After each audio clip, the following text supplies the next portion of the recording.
안녕하세요. 시니어 세상의 강 대표입니다. 여러분, 2026년이 이제 정말 얼마 남지가 않았네요. 자, 한 해 마무리 잘 하고 계신지 모르겠습니다.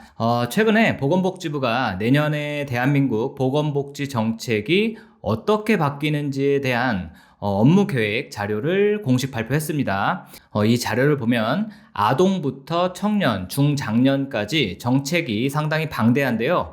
하지만 우리 시니어님들 그 많은 내용을 전부 다 보시기는 어렵죠. 그래서 오늘은 그 중에서도 시니어분들께 직접적으로 관련 있는 핵심 정책들만 제가 쏙쏙 골라서 아주 쉽게 살펴보겠습니다. 오늘 영상 끝까지 보시면 내년에 달라지는 복지제도 한눈에 알 수가 있습니다. 자, 첫 번째이자 가장 큰 변화죠. 바로 통합돌봄 제도가 2026년 3월부터 전국에서 시행이 됩니다. 제가 얼마 전에 따로 영상을 제작해서 안내를 해드렸죠. 이거 정말 중요한 제도 변화거든요. 내가 혹은 내 가족이 돌봄이 필요한 분들이라면 이 영상 시청 후에 이어서 시청할 수 있도록 마지막에 띄워드릴 테니까 이어서 꼭 시청하세요. 제가 통합돌봄에 대해서 잘 설명된 내용이 있어서 조금 읽어드리겠습니다. 통합돌봄으로 일상생활을 되찾은 85세 성환씨. 지난 겨울 넘어지면서 머리를 다쳐서 입원했어요. 고혈압, 당뇨, 백내장 등 여러 가지 병을 앓고 있었는데 아내도 나이가 많고 자녀들한테는 도움받기가 어려워 퇴원해서 집에 갈 생각을 하니 막막했어요. 그런데 병원에서 구청에 연락해 통합돌봄 서비스를 연결해 주셨어요. 구청 직원의 상담을 거쳐 제가 받을 수 있는 맞춤형 서비스 지원 계획을 세워주셨어요. 장기요양 등급도 신청했고요. 요양보호사가 집에 찾아와서 집안 정리도 해주시고 치위생사가 치아도 봐주셨어요. 그리고 안전손잡이 미끄럼 방지 매트를 설치해 주셔서 집이 더 안전해졌어요.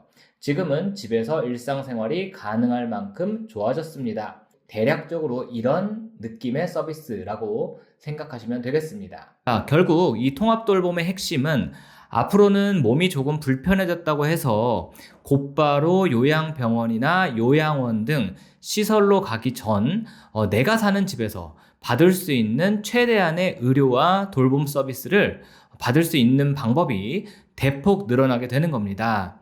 또한 의료, 요양, 돌봄 서비스를 따로따로 알아보는 게 아니라 지자체가 중심이 되어서 한 사람만을 위한 플랜이 세워지고 한 번에 여러 서비스를 연결해주는 구조로 바뀌게 되는 겁니다. 특히 그간 몸이 불편해서 확실히 요양 서비스가 필요하지만 장기요양 등급을 받지 못하던 노인분들이나 장애인 등록이 되지 않았지만 확실히 서비스가 필요한 분들, 이런 사각지대에 계신 분들이 혜택을 볼 것으로 기대가 됩니다.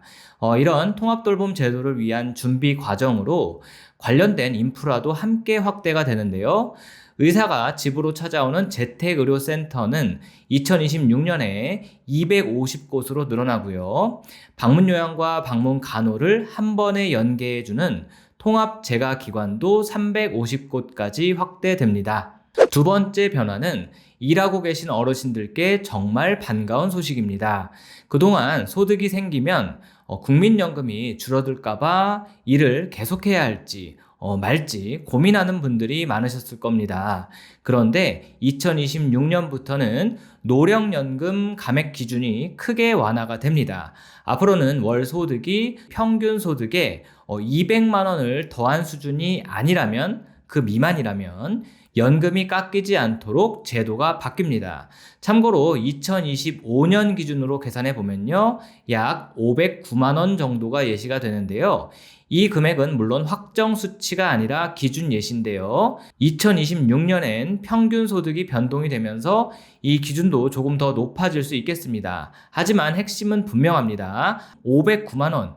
그 정도 금액을 버는 분들이 아니라면 앞으로는 국민연금이 줄어드는 일은 없겠습니다. 세 번째는 노인 일자리 소식인데요. 2026년에는 노인 일자리가 약 115만 2천 개, 역대 가장 많은 규모로 확대가 됩니다. 사회적으로 꼭 필요한 분야에 어르신들이 우선 참여할 수 있도록 운영이 되는데요. 단순한 일자리가 아니라 사회에 기여하면서 보람도 느낄 수 있는 일자리가 내년엔 더 늘어난다고 하니까 기대하셔도 좋겠습니다. 자, 네 번째는 병원비와 직접 연결되는 정말 중요한 변화입니다. 요양병원 간병비 급여화 제도, 이번 정부에서 확실하게 시행하겠다고 내건 정책이었죠. 자, 그동안 요양병원에 입원하면 간병비는 전액 본인 부담 100%였습니다. 그래서 병원비보다 간병비가 더 무서웠던 분들이 많으시죠. 자, 이 구조를 정부가 바꾸겠다고 분명히 말했습니다. 그 구체적인 내용도 이번 발표 내용에 포함이 되었는데요. 앞으로는 의료 필요도가 높고 간병이 꼭 필요한 환자를 중심으로 요양병원 간병비를 건강보험 급여에 포함시켜서 본인 부담을 약 30% 수준까지 낮추겠다고 명시를 했습니다. 자, 단 모든 요양병원에 한꺼번에 적용되는 것은 아니고요. 의료 역량이 높은 의료 중심 요양병원부터 단계적으로 시행이 됩니다. 2027년에는 200곳, 2029년에는 350곳, 2030년에는 500개 요양병원까지 확대될 예정입니다. 이제 요양병원 간병비가 가족의 책임이 아니라 국가가 함께 책임지는 구조로 바뀌기 시작했다. 이렇게 이해하시면 되겠습니다. 2026년부터는 AI, 인공지능을 활용한 혼자 사시는 어르신들의 위기 신호를 미리 감지해서 고독사를 예방하는 시스템도 2026년 본격 운영이 됩니다. 예를 들면 평소 잘 다니시던 분이 갑자기 외출이나 활동이 끊기거나 건강, 생활 관련 이상 신호가 감지되면 지자체나 관련 기관이 먼저 안부를 확인하고 필요한 지원을 연결하는 구조입니다. 즉, 문제가 생긴 뒤에 찾는 게 아니라 문제가 생기기 전에 먼저 살피는 방식으로 바뀐다고 보시면 되겠습니다. 자, 마지막 변화인데요. 바로 의료급여 부양비가 2026년부터 완전히 사라진다는 소식입니다. 그럼 이제 누구나 병원비가 공짜가 되는 거야? 라고 생각하시는 분들도 있을 수 있죠.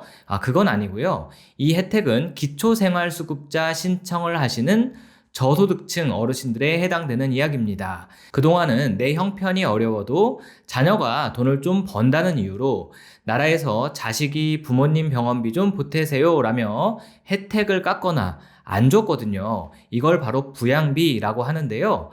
그런데 이 제도가 도입된 지 26년 만에 이제는 자녀 소득이 얼마든 상관없이 오로지 부모님의 형편만 보고 의료비 혜택을 드리겠다는 겁니다. 자식에게 미안해서 혹은 자녀 소득 때문에 아슬아슬하게 떨어졌던 어르신들이 계시거든요. 2026년부터는 꼭 다시 한번 확인을 해보셔야 하겠죠.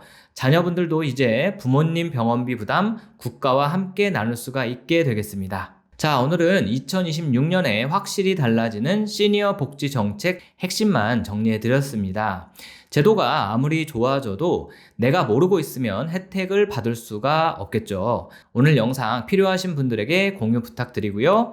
영상 도움이 되셨다면 좋아요만 한번 부탁을 드릴게요. 그럼 저는 다음 영상에서 뵙겠습니다. 감사합니다.